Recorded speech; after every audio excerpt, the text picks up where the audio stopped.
How are the nerves? Your first football game on Monday Night Football, Chargers and Raiders. More exciting. You know, Marty, I at times last night I thought about Kurt Gowdy and Ray Scott and like being a kid and wanting to do it for my profession. It's not something I'm going to try to do more than once a year. They were nice enough to ask me, ESPN, say, what do you think about that other Monday night game? I went, really? I hadn't thought about that. So I'm going to try not to get in the way of a really good game. That's all I'm trying to do. We're going to have a good time. If all else fails, Marty, we're going to talk about football. Every year when you pick the Chargers with Swami, you get some grief from Keyshawn Johnson, you get grief from Mike Ditka, you get grief from Chris Carter, from Tom Jackson. What are your thoughts on the Chargers this season? I think Merrill Hodge said they're like a Rubik's Cube in the dark. You just don't know. Well, I think actually what works in their favor is that for the first time in about 10 years, they're not the favorite to win the division. And we all saw Peyton Manning last night, and Denver, obviously, they're the favorites, and with good reason. That being said, I think that helps this team. That also being said, as you know better, and you folks in San Diego know better than me, this is not your father's Chargers or your brother's Chargers. Now we have Phillip Rivers, the Chargers of Phillip Rivers and Gates, and there's a few other people, but here's what I'm excited to see. Okay. A bounce back year for Phillip Rivers, I think I'm going to count on that. Okay. Well, if Antonio Gates stays healthy all year, that'll be great to see. And he's looked great so far. So far, it's September. I mean, but I'm saying that as excitement. And we've talked about it on the draft too, and we've talked about it on your show. Will all the young planes land at the same time? And that includes Ryan Matthews, who's not available tonight. That includes Melvin Ingram, of course, is the number one pick, and Reyes, number 2 pick. That includes Larry English. That includes Corey Leggett. That includes a couple others. Do all these young planes land for the Chargers to give them an impact defense I know Matthews is a running back. To give them an impact defense, do they land at the same time? And if so, then the Chargers have something to talk about. Do the Chargers right now, in your opinion, have more questions on offense or on defense? Because it looks as though there seem to be less questions on defense. You have a healthy Larry English for right now. They added Jarrett Johnson. Donald Butler is back. Right now, it seems like they might have more playmakers on D than they do in offense. But what do you think? I'm going to go the other way. I've yet to see this defense be authoritative. I don't mean play well.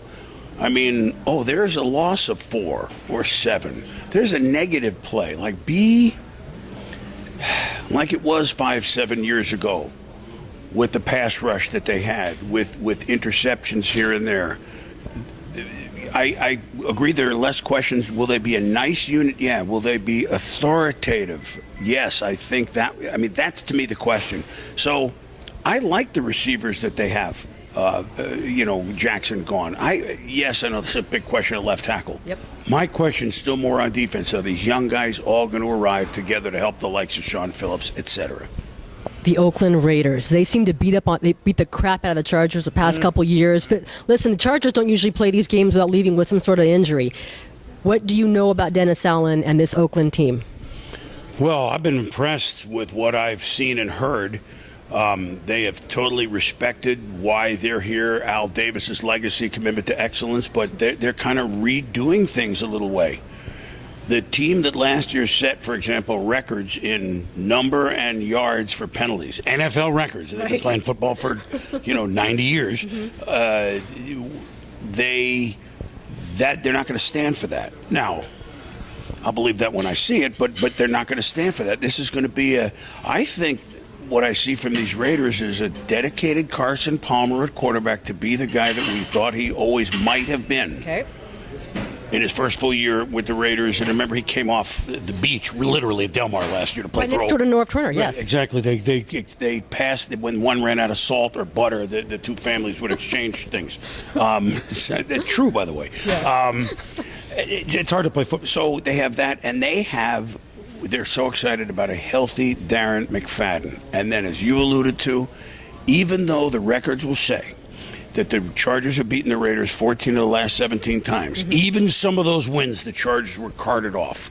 So how do they respond physically to what the Raiders will bring? Flag or no flag, physical football. That's the game tonight. Okay, 2 last questions. Peyton Manning looked like Peyton Manning yesterday, and he's not even back to 100%. Does Kansas City Chiefs, that seems to be everyone's darling with the guys they got back, including Tony Milwaukee and Eric Berry and Jamar Charles. Most people think it's Kansas City's division to lose. Who is your pick for this division? Or is it too soon to really decide? First of all, you don't want to read too much into one game, but by seeing what Peyton Manning is, then he wasn't lying to anybody that, no, I can take a hit and I can play and I'll be pretty close too. Mm-hmm. I think we can count on that. What the rest of the team is, I don't know that off one game that you can say, although they seem to have Pittsburgh's number in their place. They've beaten them twice this calendar year. The Chiefs, I actually am surprised that they got beaten up like that yesterday, scoreboard-wise, but I thought they were better. Here's what I will say. I think Denver should be the favorite because Peyton Manning. I mean, even San Diego would admit. But rather than last year when everybody was, between the three teams were 8-8, and what were the Chiefs? 7-9, 6-10, whatever they were? 8-8. Okay. The Chiefs are the only one that weren't.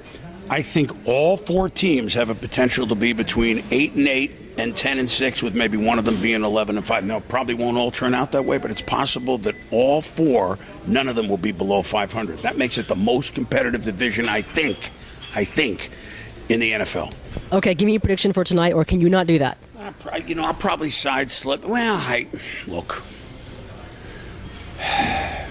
I'm looking. I'm doing the game. For all of a sudden,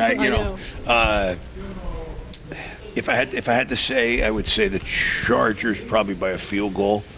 But I mean, I don't know. That's what we call in the business a weak opinion.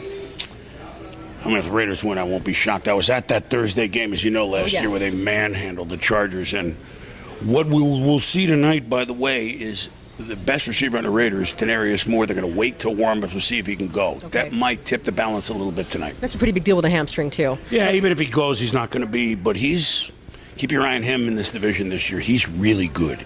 Boom. Thank you. We'll be watching. Marty, you're all dressed up to go to the game. It's Monday Night Football. I heard.